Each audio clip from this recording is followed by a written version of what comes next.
નમસ્કાર વિદ્યાર્થી મિત્રો, આજે આપણે ધોરણ 7 ગણિત વિષયની અંદર ચેપ્ટર નંબર 1 પૂર્ણાંક સંખ્યાઓની અંદર પૂર્ણાંકોના ભાગાકાર વિશે અભ્યાસ કરીશું। તો સૌથી પહેલા પૂર્ણાંકોનો જે ભાગાકાર છે એ ભણતા પહેલા આપણે પૂર્ણ સંખ્યાઓનો ભાગાકાર જોઈ લઈએ। જે પૂર્ણ સંખ્યાઓનો ભાગાકાર, ગુણાકાર વગેરે જે પ્રક્રિયાઓ છે એ આપણે ધોરણ 6 ની અંદર ભણી ગયા છીએ। જેમ કે પૂર્ણ સંખ્યાઓ કોઈ પણ બે લઈએ, જેમ કે 12/3 છે, તો આ બંને પૂર્ણ સંખ્યાઓ છે, પૂર્ણાંક પણ છે પણ એની પહેલા એ પૂર્ણ સંખ્યાઓ પણ છે। એટલા માટે આનો જે ભાગાકાર છે જેમ આપણે જોયેલું કે પૂર્ણ સંખ્યાઓનો ભાગાકાર અથવા કોઈ પણ પ્રક્રિયા છે એ પ્રમાણમાં પૂર્ણાંકો કરતાં સરળ રહે છે, કેમ કે એમાં ચિહ્નોનું ધ્યાન રાખવાનું હોતું નથી। તો આ તો આપણે દરેક જાણીએ છીએ કે આ 12/3 એના બરાબર 4 જવાબ આવે છે। તો આ રીતે પૂર્ણ સંખ્યાઓ જે છે એનો ભાગાકાર સરળ રહે છે। પણ જ્યારે આપણે પૂર્ણાંક સંખ્યાઓ જે લઈએ, મતલબ કે આ જે છે સંખ્યાઓ એમાં કોઈ પણ નિશાની, એક જેમ બંને ધન છે એની જગ્યાએ કોઈ એક ઋણ લઈએ અથવા બંને ઋણ લઈએ, એ રીતે જ્યારે નિશાની આવશે ત્યારે એમાં થોડા ફેરફાર થશે। તો હવે ભાગાકાર જે છે, મુખ્યત્વે ભાગાકાર એ ગુણાકાર જે છે, ભાગાકાર એ વ્યસ્ત પ્રક્રિયા છે। તો જેમ કે 12/3 છે ને, તો 12/3 ને 12 ગુણ્યા 1/3 પણ લખી શકાય। મતલબ ભાગાકાર એટલે જે સંખ્યા છે સંખ્યાનો વ્યસ્ત સાથે ગુણાકાર પણ કહી શકાય। જેમ કે 12/3 એટલે 12 ગુણ્યા 1/3 એ રીતે પણ લખી શકે। તો ટૂંકમાં જે ભાગાકાર છે એ ગુણાકારથી વ્યસ્ત પ્રક્રિયા છે। એટલે ગુણાકાર જેમ સરવાળો અને બાદબાકી છે એમ ગુણાકાર ને ભાગાકાર છે, તો ભાગાકાર એ ગુણાકારની વ્યસ્ત પ્રક્રિયા થાય। હવે આપણે એની અંદર કેટલાક નિયમો જોઈ લઈએ, જેમ કે ધન અને ઋણ માટે સંખ્યાઓ જે હતી એના માટે આપણે જોઈ લઈએ। તો સૌથી પહેલા જેમ કે કોઈ એક ઋણ સંખ્યા હોય અને કોઈ એક ધન સંખ્યા હોય એના માટે આપણે જોઈ લઈએ। જેમ કે કોઈ એક ઉદાહરણ લઈએ કે -6/2 આ રીતે આપણને કીધું હોય, તો અહીંયા આપણે જોઈ શકીએ કે એક જે સંખ્યા છે એની નિશાની માઇનસ છે, એકની નિશાની પ્લસ છે, ધન છે। તો એટલા માટે અહીંયા આપણે શું કરી શકીએ, તો -6/2 જ્યારે આવી કન્ડિશન આપેલી હોય તો આપણે જે ગુણાકારમાં નિયમ આપણે ફોલો કરતા હતા એ જ નિયમને ફોલો કરવાના થશે, કે જે પ્લસ પ્લસ બરાબર પ્લસ, માઇનસ પ્લસ બરાબર માઇનસ, પ્લસ માઇનસ બરાબર માઇનસ અને માઇનસ માઇનસ બરાબર પ્લસ। તો અહીંયા પણ શું થશે કે -6/2। હવે જો આને સમજવું હોય તો એ રીતે પણ સમજી શકીએ કે -6 છે ભાગ્યા 2, જેમ મેં કીધું કે ગુણાકારની વ્યસ્ત પ્રક્રિયા છે, તો -6/2 છે તો એની જગ્યાએ ગુણ્યા 1/2 લખી શકાય, કારણ કે ગુણાકારની વ્યસ્ત પ્રક્રિયા કીધી જે પ્રમાણે એમ। તો -6 ગુણ્યા 1/2। તો હવે આ સંખ્યા બંને અલગ અલગ જોઈએ, તો જો -6 એક સંખ્યા થઈ અને ગુણ્યા 1/2 એ પણ એક અલગ સંખ્યા થઈ। તો અહીંયા જે છે એક સંખ્યા થશે માઇનસ, એક થશે પ્લસ, તો આપણે કહી શકીએ કે minus plus is equals to minus. એટલા માટે અહીંયા જે જવાબ આવે એ આપણે કહી શકીએ માઇનસ આવે। તો એટલા માટે આ જે સંખ્યા હોય એની જગ્યાએ અહીંયા આપણે કદાચ ફેરફાર કરી લઈએ, જેમાં માઇનસ પ્લસ જોયું એની જગ્યાએ પ્લસ માઇનસ જોઈ લઈએ। અહીંયા ખાલી ચિહ્ન જે છે એ બદલી દઈએ, તો 6/-2 એ રીતે કરીએ તો પણ એ જ પ્રક્રિયા થશે કે ગુણાકારની વ્યસ્ત છે, તો એટલા માટે ચિહ્ન સાથે શું થશે, ગુણાકારનો વ્યસ્ત, તો એટલા માટે -1/2। હવે અહીંયા પણ એ જ વસ્તુ થઈ, એક છે પ્લસ, તો પ્લસ, એક બીજી સંખ્યા છે માઇનસ, તો પ્લસ માઇનસ થઈ જશે ફરીથી માઇનસ। તો આ રીતે અહીંયા પણ જે જવાબ આવશે એ માઇનસમાં આવે। તો જેમ આપણે જોયું હતું કે ગુણાકારમાં જે નિયમોનો ઉપયોગ થાય છે એ જ નિયમોનો ઉપયોગ ભાગાકારમાં પણ થાય છે। અને જો હવે સંખ્યાઓ બંને માઇનસ હોત તો પણ આની અંદર શું થાત, તો અહીંયા જે છે નિશાની -6 છે એની જગ્યાએ -6/-2 છે, તો અહીંયા શું થાત, -6 જે છે એની જગ્યાએ ગુણાકાર અને સંખ્યાનો વ્યસ્ત, તો એટલા માટે -6 ગુણ્યા -1/2 આ રીતે સંખ્યા થઈ। તો બંને માઇનસ માઇનસ નિશાનીઓ છે, માઇનસ માઇનસ શું થાય છે, પ્લસ, આપણે દરેક જાણીએ છીએ। તો એટલા માટે +6/2 એટલે એનો જવાબ આવી જાય 3। તો આ રીતે આપણે એને યાદ રાખી શકીએ છીએ નિશાનીઓને.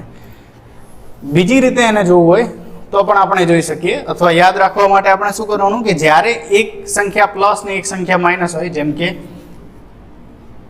-12/4 આ રીતે આપેલું હોય, ત્યારે આપણે સૌથી પ્રથમ શું કરવાનું છે તો 12/4 જે છે મૂળ સંખ્યાઓને પહેલા ધ્યાનમાં લેવાની. તો 12/4 જે છે તો એને લખી દેવાના 12 છે તો છેદમાં 12/4 એને કૌંસમાં લખી નિશાની જે છે જો એક નિશાની માઇનસ હોય એકવાર બેમાંથી કોઈ એક નિશાની તો એ આપણને ખ્યાલ જ છે, તો એ નિશાની લખી દેવાની 12 અને જે અંદરની સંખ્યા છે એનો કરી દેવાનો ભાગાકાર. તો -12/4 એટલે 3 અને અહીંયા નિશાની છે માઇનસની, તો અહીંયા એ રીતે જવાબ આવે. પછી અહીંયા જો માઇનસ હોય તો પણ એ જ પ્રક્રિયા થશે. 12/-4 આપેલું હોય તો અહીંયા પણ એ જ રીતે લખાય. બેમાંથી કોઈ પણ એક સંખ્યા માઇનસ હોય ત્યારે માઇનસની જે નિશાની છે એ કૌંસની બહાર લાવી દેવાની, અને એના સિવાય જે વધ્યો ઘટ્યો જે છે સંખ્યાઓ, નિશાની નહીં, ફક્ત જે સંખ્યાઓ છે તો સંખ્યાઓને કૌંસની અંદર લખી દેવાની, નિશાનીને રાખવાની બહાર. તો એટલા માટે માઇનસની નિશાની બહાર રહે અને 12/4 એનો જવાબ મળી જાય આપણને 3. તો આ રીતે લખી શકાય. બેમાંથી કોઈ પણ એક નિશાની ઋણ હોય તો અહીંયા નિશાની 12 ઋણની આવશે. એના પછી જો બંને નિશાની ઋણની હોત ને કે -12/-4 છે, તો બંને નિશાની જો ઋણની હોત તો આપણે જાણીએ છીએ કે બંને નિશાની માઇનસ છે તો એની જગ્યાએ પ્લસ થાય. તો 2 વાર માઇનસ આવતા હોય તો અહીંયા કૌંસમાં 12/4 એને લખવાના એમને એમ, અને અહીંયા જે નિશાની છે એ માઇનસ થઈ જશે પ્લસ. તો એટલા માટે પ્લસ અને 12/4 એટલે એનો પણ જવાબ આવે 3. અને બંને ધન સંખ્યા હોય તો એનો તો આપણે જાણીએ છીએ કે પૂર્ણ સંખ્યાઓનો ભાગાકાર નહીં, એ તો આપણે અગાઉ પણ જોતા આવ્યા છીએ. તો ભાગાકાર જે છે પૂર્ણાંકોનો એ આ રીતે થાય છે. એના પછી કેટલાક ગુણધર્મોમાં આપણે જોઈ લઈએ તો પૂર્ણાંકોનો જે ભાગાકાર છે તો એની અંદર મુખ્યત્વે બે વસ્તુ યાદ રાખવા જેવી છે કે કોઈ પણ સંખ્યાનો, જેમ આપણે ગુણાકાર માટે જોયું હતું કે એક જે સંખ્યા છે, સંખ્યા 1 એ ગુણાકાર માટે તટસ્થ સંખ્યા છે. તો આપણે જાણીએ છીએ કે ભાગાકાર અને ગુણાકાર જે છે એકબીજાને મળતી પ્રક્રિયાઓ છે. ભાગાકાર જે છે ગુણાકારની વ્યસ્ત પ્રક્રિયા છે. તો એટલા માટે એક જે સંખ્યા છે ગુણાકાર માટે તટસ્થ છે તો એ જ સંખ્યા ભાગાકાર માટે પણ તટસ્થ થાય. મતલબ કે કોઈ પણ સંખ્યાનો 1 વડે ભાગાકાર કરશો તો તે સંખ્યા મૂળ સ્વરૂપમાં રહે છે. જેમ કે 16 છે તો 16/1 કરીએ તો 16/1 એના બરાબર જવાબ હંમેશા આપણે જાણીએ છીએ કે 16 જ આવશે. મતલબ કોઈ પણ સંખ્યા જે છે એના માટે એક તટસ્થ સંખ્યા છે ભાગાકાર માટે. ભાગાકાર અને ગુણાકાર માટે એક તટસ્થ સંખ્યા છે, એ આપણે અગાઉ પણ જોયેલું.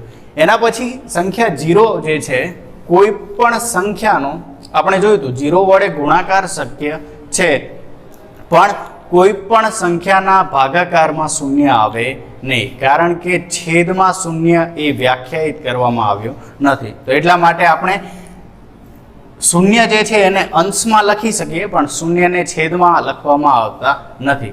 જેમ કે કીધું હોય કે 0/16, તો 0/16 છે તો એની અંદર 0/16 આ રીતે લખી શકાય.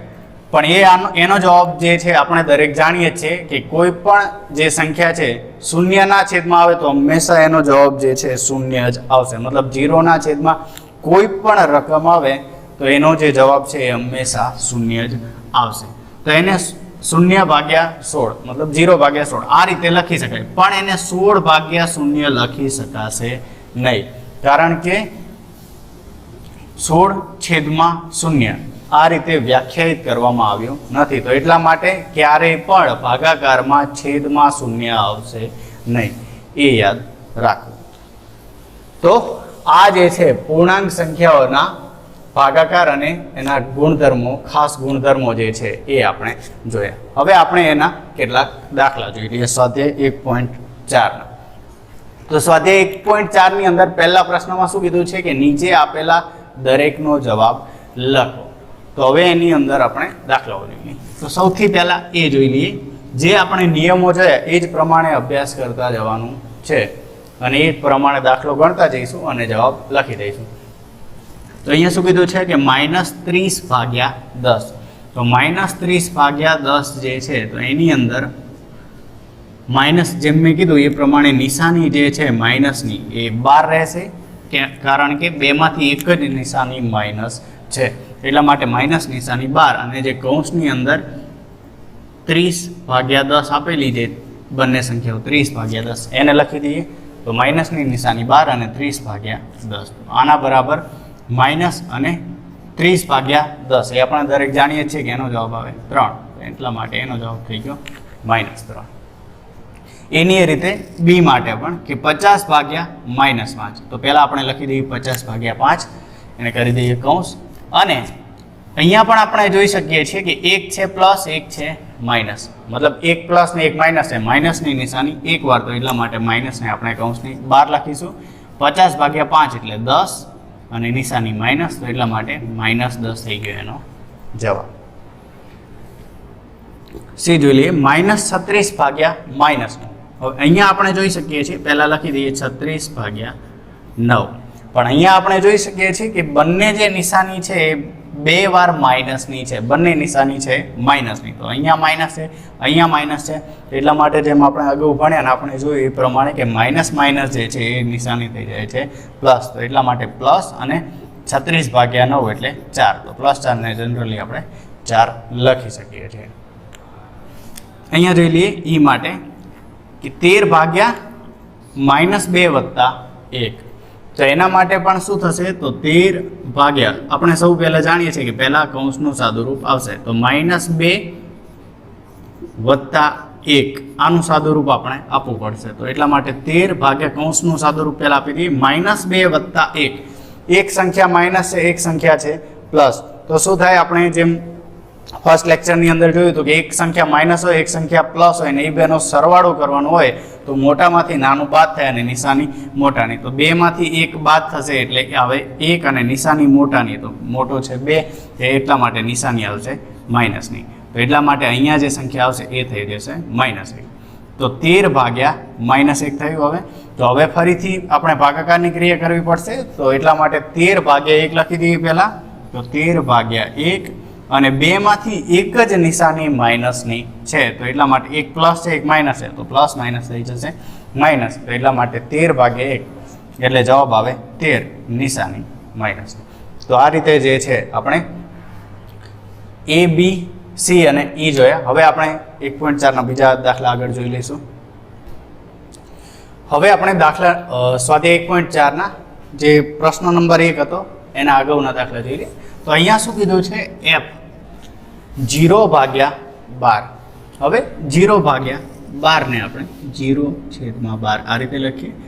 હવે આપણે દરેક જાણીએ છીએ અને જે પ્રમાણે જે ગુણધર્મો છે ભાગાકારના એની અંદર મેં જણાવ્યું એ પ્રમાણે કે કોઈ પણ સંખ્યા જે છે એ શૂન્યના ભાગાકારમાં આવશે ગમે ત્યારે હંમેશા એનો જે જવાબ છે એ શૂન્ય જ આવશે, મતલબ જે જવાબ છે એ હંમેશા શૂન્ય રહેશે, શૂન્ય છેદમાં આવશે નહીં, અને શૂન્ય અંશમાં હોય અને છેદમાં કોઈ પણ સંખ્યા હોય ત્યારે એનો જવાબ શૂન્ય જ આવશે.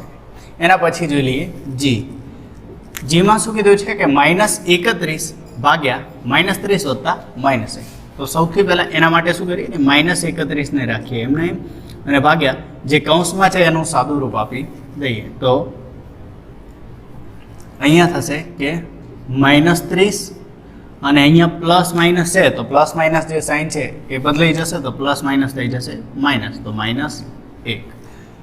અહીંયા -31/-30 ને -1, બંને સંખ્યા માઇનસ છે અને એનો સરવાળો કરવાનો હોય, તો એટલા માટે અહીંયા શું થશે, બે સંખ્યાનો સરવાળો અને નિશાની એમના એમ, તો -31/-31, બંને નિશાની પ્લસ માઇનસની છે, તો એટલા માટે માઇનસ અને માઇનસ, તો એટલે સૌથી પહેલાં 31/31 અને માઇનસ માઇનસ થઈ જશે પ્લસ, તો 31/31 એટલે જવાબ આવશે 1. એના પછી -36/12 એના ભાગ્યા -3. હવે બંને વાર ભાગાકારની ક્રિયા છે, તો સૌથી પહેલાં આપણે જે કૌંસમાં જે પ્રમાણે સાદુરૂપ આપીએ છીએ તો એ જોઈ લઈએ, તો -36/12, તો આની અંદર પહેલાં કરીએ આપણે 36/12 એનું સાદુરૂપ આપીએ, તો 36/12 ની અંદર અહીંયા પણ આપણે જોઈ શકીએ છીએ કે એક નિશાની માઇનસ છે એક પ્લસ છે, તો અહીંયા એક વાર નિશાની માઇનસ છે તો એ 12 આવશે, ભાગ્યા 3. આ બેનું સાદુરૂપ આપી દઈએ. 36 ભાગ્યા 12 એટલે 3. તો અહીંયા -3 અને ભાગ્યા 3. અહીંયા પણ એ જ રીતે આવશે કે માઇનસ છે અને એક સંખ્યા પ્લસ છે, તો 3 ભાગ્યા 3 નિશાની 12. તો એટલા માટે -1 જવાબ. આ જોઈ લઈએ. કૌંસમાં -6 + 5 ભાગ્યા કૌંસની અંદર -2 + 1. તો અહીંયા આગળ બંને જે કૌંસ આપેલા છે, તો સૌથી પહેલાં આપણે બંને કૌંસની અંદર સાદુરૂપ આપીશું અને એના પછી જે છે કૌંસનું પરસ્પર સાદુરૂપ આપીશું. તો સૌથી પહેલાં અહીંયા -6 + 5 છે. એક માઇનસ એક પ્લસ છે, તો મોટામાંથી નાનો બાદ થશે અને નિશાની મોટાની, તો 6 માંથી 5 જશે તો 1 નિશાની મોટાની માઇનસ છે, તો એટલા માટે -1 ભાગ્યા અહીંયા પણ એ જ રીતે પ્રોસેસ થશે, તો -2 અને +1. તો 1 - 1 પ્લસ છે, તો મોટામાંથી નાનું બાદ થશે અહીંયા પણ અને નિશાની મોટાની, તો -2 + 1 એટલે 2 માંથી 1 જાય તો 1 અને નિશાની માઇનસની, કારણ કે મોટાની નિશાની 2 ની માઇનસ છે. તો એટલા માટે અહીંયા થઈ ગયું હવે -1 ભાગ્યા -1. તો બંને સંખ્યાઓ જે છે એ માઇનસ છે, તો એટલા માટે 1 ભાગ્યા 1. અહીંયા 2 વાર નિશાની માઇનસની છે, તો એટલા માટે એ થઈ જશે માઇનસ પ્લસ, તો એટલા માટે +1 ભાગ્યા 1 એટલે એનો જવાબ આવે 1. +1 જેને આપણે 1 પણ લખીએ છીએ. તો એ થઈ ગયો જવાબ. હવે પ્રશ્ન નંબર 2 જોઈ લઈએ. 2માં શું કીધું છે કે નીચેના દરેક A, B અને C માટે A ભાગ્યા B + C is not equals to A ભાગ્યા B પ્લસ A ભાગ્યા C. એને ચકાસો. મતલબ આ જે બંને છે એની કિંમતો A, B અને C માટે જે પ્રક્રિયા કરીએ તો એનો જે જવાબ છે એ સરખો આવતો નથી, એ આપણે ચકાસવાનો છે. તો સૌથી પહેલાં આપણે શું કરીએ તો ડાબી બાજુ માટે જોઈ લઈએ. તો ડાબી બાજુ માટે શું કીધું છે કે A ભાગ્યા B + C. કિંમત મૂકી દઈએ દરેકની. A ની કિંમત છે 12, તો 12 ભાગ્યા B ની કિંમત છે -4, -4 + 2. તો એટલા માટે અહીંયા થશે કે પહેલાં તો 12 છે, તો 12 ને રાખી એમને કૌંસનું સાદુરૂપ આપી દઈએ. -4 અને +2. તો 1 - છે 1 પ્લસ છે, તો મોટામાંથી નાનો બાદ થાય અને નિશાની મોટાની, તો 4 માંથી 2 જાય તો 2 નિશાની મોટાની છે માઇનસ, તો એટલા માટે 12 અને ભાગ્યા -2. તો અહીંયા પણ નિશાની આવશે માઇનસની, જે નિશાની છે એ 12 જતી રહી, 12 ભાગ્યા 2, તો એનો જવાબ આવશે -6. આ ડાબી બાજુ માટે. હવે જમણી બાજુ માટે જોઈએ. તો જમણી બાજુ એના બરાબર થશે A ભાગ્યા B વચ્ચે નિશાની વત્તાની A ભાગ્યા C. એટલા માટે અહીંયા દરેકની કિંમત મૂકી દઈએ. સૌથી પહેલાં A ની કિંમત છે 12, તો 12 ભાગ્યા B ની કિંમત -4 વત્તા A ની કિંમત ફરીથી 12 ભાગ્યા C ની કિંમત 2. તો એટલા માટે હવે અહીંયા ભાગાકાર કરી દઈએ. તો માઇનસની નિશાની 12 અને 12 ભાગ્યા 4 અને પ્લસ બંને નિશાની ધનની જ છે, તો એટલા માટે 12 ભાગ્યા 2. તો અહીંયા -12 ભાગ્યા 4 એટલે 3, તો અહીંયા થશે -3 વત્તા 12 ભાગ્યા 2 એટલે 12 ભાગ્યા 2 એટલે 6, તો -3 વત્તા 6. તો આની અંદર એક માઇનસ છે, એક પ્લસ છે, તો મોટામાંથી નાનું જાય અને જે નિશાની છે એ આવે મોટાની, તો એટલા માટે 6 માંથી 3 બાદ થશે અને નિશાની આવશે મોટાની, તો 6 માંથી 3 જાય 3 અને નિશાની મોટાની છે 3. તો હવે જો અહીંયા બંને જવાબને આપણે સરખાવીએ તો અહીંયા જે છે -6 એક ડાબી બાજુ મળે છે -6 અને જમણી બાજુ મળે છે 3. તો એટલા માટે અહીંયા આપણે જોઈ શકીએ છીએ કે ડાબી બાજુ અને જમણી બાજુ સરખી નથી, તો ડાબી બાજુ એ બરાબર નથી જમણી બાજુ. તો એટલા માટે ડાબી બાજુ અને જમણી બાજુનો જે જવાબ છે એ અલગ આવે છે, તો એટલા માટે કહી શકીએ કે A ભાગ્યા B વત્તા C એ A ભાગ્યા B વત્તા A ભાગ્યા C ની કિંમતને બરાબર નથી. તો હવે આપણે પ્રશ્ન નંબર 3 જોઈ લઈએ. 3માં શું કીધું છે કે ખાલી જગ્યા પૂરો, જેમાં A જોઈ લઈએ કે એમાં 369 ભાગ્યા ખાલી જગ્યા બરાબર 369. તો હવે અહીંયા જે છે આપણે 369 ને કઈ સંખ્યા વડે ભાગવામાં આવે તો જવાબ 369 જ રહે. તો હંમેશા આપણને ખ્યાલ જ છે કે જે આપણે જોઈ શકીએ છીએ કે સંખ્યા કઈ રીતે છે, તો સંખ્યા મૂળ સ્વરૂપમાં છે. તો એનો ભાગાકાર મેં કીધું હતું એ પ્રમાણે કે ભાગાકારની તટસ્થ જે સંખ્યા છે એના વડે થયેલો હોવો જોઈએ તો જ સંખ્યા મૂળ સ્વરૂપમાં રહે. તો એટલા માટે જે સરવાળા ભાગાકાર માટેની તટસ્થ સંખ્યા છે એ આપણે દરેક જાણીએ છીએ કે એ છે 1. તો 369 ભાગ્યા 1 કરીએ તો જે જવાબ છે એનો 369 આવે છે.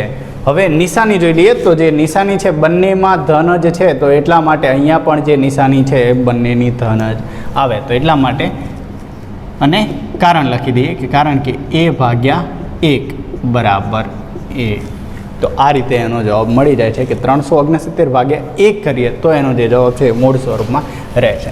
પછી બી જોઈ લઈએ કે -75 ભાગ્યા ખાલી જગ્યા બરાબર -1. તો હવે અહીંયા જે છે અહીંયા પણ એ જ પોઝિશન છે કે -75 જે છે. હવે અહીંયા આપણે જોઈ શકીએ છીએ કે -75 અને જવાબ જે છે 1 છે. તો કોઈ પણ સંખ્યા જે છે એનો કઈ સંખ્યા વડે ભાગાકાર કરવામાં આવે તો જવાબ 1 આવે. તો એ આપણને દરેકને ખ્યાલ જ છે કે કોઈ પણ સંખ્યાને સંખ્યા પોતે એટલે મૂળ સંખ્યા વડે જો ભાગવામાં આવે તો એનો જે જવાબ જે છે એ આપણને 1 મળે છે. તો એટલા માટે -75 ભાગ્યા 75 કરવામાં આવે તો હવે નિશાની જોઈ લઈએ કે અહીંયા જે નિશાની છે એ માઇનસની છે. જે જવાબમાં નિશાની આવે છે એ છે માઇનસ. તો એટલા માટે અહીંયા આપણે જે નિયમ ભણ્યા એ અનુસાર આપણને ખ્યાલ જ છે કે એક નિશાની માઇનસ હોય અને એક નિશાની પ્લસ હોય તો જ જે જવાબ છે એની અંદર નિશાની માઇનસની આવે. તો એટલા માટે -75 ભાગ્યા 75 કરીએ ત્યારે જ આપણને માઇનસ અને 75 ભાગ્યા 75 આ રીતે કરીએ તો એનો જવાબ -1 મળી જાય છે. તો આમાં પણ આપણે કારણ એ મુજબ લખી દઈશું. તો એના પછી જોઈ લઈએ સીમાં શું કીધું છે કે -206 ભાગ્યા ખાલી જગ્યા બરાબર 1. -206 ભાગ્યા ખાલી જગ્યા બરાબર 1. તો આની અંદર પણ શું કરવાનું થશે, જે અહીંયા આપણે જે પ્રમાણે જોયું એની જ રીતે થશે કે કોઈ પણ સંખ્યાને મૂળ સંખ્યા વડે ભાગવામાં આવે સંખ્યા પોતે એના વડે તે ત્યારે જવાબ 1 આવે. તો અહીંયા માઇનસ જે 206 છે એને પહેલાં તો 206 વડે ભાગવામાં આવે ત્યારે જવાબ 1 આવે સંખ્યાને. હવે આપણે નિશાની ધ્યાનમાં લઈ લઈએ. તો અહીંયા જે છે નિશાની માઇનસ છે તો -206, પણ જે જવાબમાં નિશાની છે એ પ્લસની છે. તો જવાબમાં જે નિશાની પ્લસની છે તો અહીંયા જવાબ 1 આવે છે. તો એ જવાબ ક્યારે આવી શકે, તો અહીંયા જે નિશાની છે અથવા અહીંયા જે સંખ્યા છે એની પણ નિશાની માઇનસ હોવી જોઈએ ત્યારે જ જવાબ પ્લસ આવે. કારણ કે એ પણ આપણે જોયું કે 2 વાર જ્યારે માઇનસ આવશે, કોઈ પણ એક વાર માઇનસ હો તો એનો જે જવાબ છે એ માઇનસમાં જ આવે, પછી અંશમાં હોય કે છેદમાં. પણ બંને વાર માઇનસ હોય ત્યારે એનો જવાબ ધન આવે છે. તો અહીંયા જવાબ ધન છે. તો એટલા માટે -2 ભાગ્યા -2 એટલે માઇનસ માઇનસ થઈ જાય પ્લસ, અને 206 ભાગ્યા 206 એના બરાબર થઈ જાય 1. ડી જોઈ લઈએ. ડીમાં શું કીધું છે કે -87 ભાગ્યા ખાલી જગ્યા બરાબર 87. હવે અહીંયા પણ એ જ રીતે કે -87 એના ભાગ્યા કઈ સંખ્યા વડે, એને કઈ સંખ્યા વડે ભાગીએ તો મૂળ સંખ્યા આવે. તો એ આપણે જોઈએ એ પ્રમાણે કે ભાગાકાર માટેની તટસ્થ સંખ્યા, તો એ થઈ જાય 1. તો અહીંયા પણ એ જ રીતે આવશે કે -87 ભાગ્યા આપણે 1 તો કરી દીધું. હવે આપણે નિશાની ધ્યાનમાં લઈ લઈએ કે જવાબમાં જે નિશાની છે તો જવાબની નિશાની છે ધન. તો એટલા માટે અહીંયા જોઈ લઈએ તો આ નિશાની ધન છે, પણ અહીંયા જે છે એ માઇનસ આપેલું છે, 87 છે માઇનસ. તો આપણે જાણીએ છીએ કે એકવાર માઇનસ હશે તો એ અહીંયા જવાબ -87 આવે. તો એટલા માટે અહીંયા જે છે બંને વાર માઇનસ હોવું જોઈએ. તો -87 ભાગ્યા -1 કરો ને ત્યારે જે જવાબ છે માઇનસ માઇનસ થઈ જાય પ્લસ, અને 87 ભાગ્યા 1 તો એટલા માટે એનો જવાબ 87 આવે. એ જોઈ લઈએ.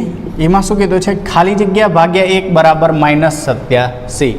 તો આની અંદર તો જે છે એકદમ સરળ પ્રક્રિયા છે કે કોઈ પણ સંખ્યા આપણે જોયું હતું એ પ્રમાણે કે જે આ છે ભાગાકાર માટેની તટસ્થ સંખ્યા છે, એક મૂળ સ્વરૂપમાં આપેલી છે કે ભાગાકાર માટેની તટસ્થ સંખ્યા એના વડે ભાગવાના છે. તો એ આપણે જોયું કે કોઈ પણ સંખ્યાનો 1 વડે ભાગાકાર મૂળ સંખ્યા પોતે આવે, એટલે ભાગાકાર માટેની તટસ્થ સંખ્યા છે. તો એટલા માટે નિશાની સાથે કોઈ પણ પૂર્ણાંક સંખ્યાને 1 વડે ભાગાકાર કરો ત્યારે જે છે મૂળ સંખ્યા પોતે આવે. તો અહીંયા -87 છે એ જવાબ આવે છે બંનેનો ભાગાકાર કરીએ ત્યારે તો અહીંયા પણ જે જવાબ છે -87 જ આવે. તો એટલા માટે અહીંયા જ્યારે -87 ભાગ્યા 1 કરો ને ત્યારે અહીંયા માઇનસને 1 છે પ્લસ, તો એટલા માટે -87 ભાગ્યા 1, તો 87 ભાગ્યા 1 એટલે 87ની નિશાની માઇનસની, ત્યારે જે છે એ જવાબ મૂળ સ્વરૂપે આવી જાય.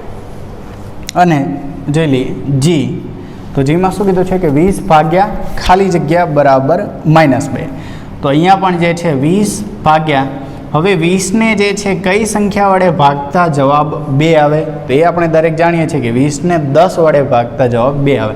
તો અહીંયા પહેલાં સંખ્યા લઈ લઈએ 10. હવે આપણે ધ્યાનમાં લઈએ નિશાની. તો જે જવાબમાં જે નિશાની છે એ છે માઇનસની, તો જવાબમાં નિશાની અહીંયા માઇનસ છે, તો એટલા માટે અહીંયા આપણે જોઈ શકીએ છીએ કે 20 જે છે એ આપણને ધન આપેલા છે, પ્લસ છે, તો 20ની નિશાની જે છે પ્લસ છે, તો એટલા માટે આ નિશાની કેવી હોવી જોઈએ, તો આ નિશાની માઇનસ હોય ત્યારે જ જેનો જવાબ માઇનસ આવે. એટલા માટે જે 10 છે એ માઇનસ હોવા જોઈએ, ત્યારે 20 ભાગ્યા 10 કરીએ અને પ્લસ માઇનસ જે છે તો એના માટે થઈ નિશાની બહાર આવે માઇનસની, તો 20 ભાગ્યા 10 એટલે 2 અને જવાબ -2 આવે. તો આ પ્રમાણે પ્રશ્ન 3 પણ આપણે જોઈ લીધા. હવે જે 3માં બાકી રહેલા દાખલાઓ, 2માં પણ જે બાકી રહેલા, અને જે પ્રશ્ન નંબર 1 છે એની અંદર જે બાકી રહેલા દાખલાઓ છે તો એ જાતે હોમવર્કની અંદર ટ્રાય કરવાના છે, એ ગણવાના છે, અને નેક્સ્ટ લેક્ચરની અંદર આપણે આની અગાઉના દાખલા જોઈ લઈશું.